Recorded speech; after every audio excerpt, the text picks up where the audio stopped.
রাজধানী ঢাকা পুরানা পল্টন মোড় এলাকা এখন মূলত ফাঁকা।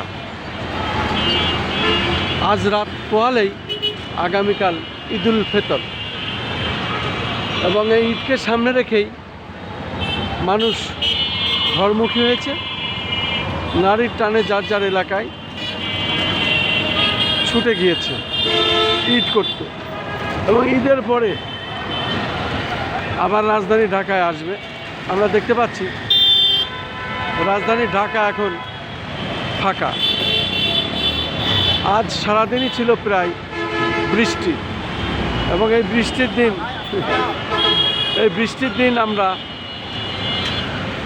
আজকে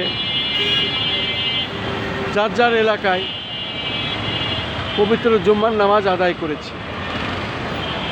কাছে কিনারে যেসব মসজিদ সেখানে, বিশেষ করে পবিত্র মাহে রমজান মাসের শেষ জুম্মা ছিল আজ, আর শেষ শুক্রবার শেষ জুম্মা। আজকে রাত্রি পোহালে আগামীকাল ঈদুল ফিতর এবং রাজধানী ঢাকা চিত্রটি আমি দেখতে পাচ্ছি জনশূন্য মতো অবস্থা, ফাঁকা ফাঁকা গাড়ি।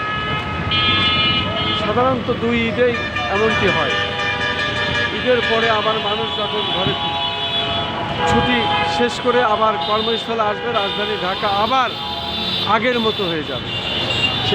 সেই ঢাকা ফিরে আসবে ঈদের পরে গিয়ে, ছুটি শেষের পরে কর্মস্থলে যখন মানুষ আবার আসবে। আমি সেই চিত্রটি দেখিয়ে যাচ্ছি। রাজধানী ঢাকার চিত্রটি এখন এমন, সারা আকাশেই মেঘ, যে কোনো মুহূর্তে আবার বৃষ্টি হতে পারে। আমি রাজধানী ঢাকার জনগুরুত্বপূর্ণ যে এলাকা, মানুষের চলাফেরা বেশি, গাড়ি চলাফেরা বেশি, সেই সব এলাকাটি ধারণ করে যাচ্ছে এবং সেটাই আমি দেখে যাচ্ছি।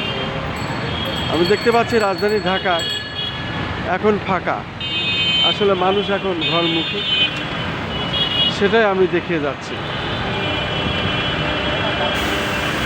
এই ছিল মোটামুটি আজকে রাজধানী ঢাকার বিভিন্ন এলাকার চিত্র এবং সেটাই আমি ধারণ করছি, সেটাই আমি দেখিয়ে যাচ্ছি।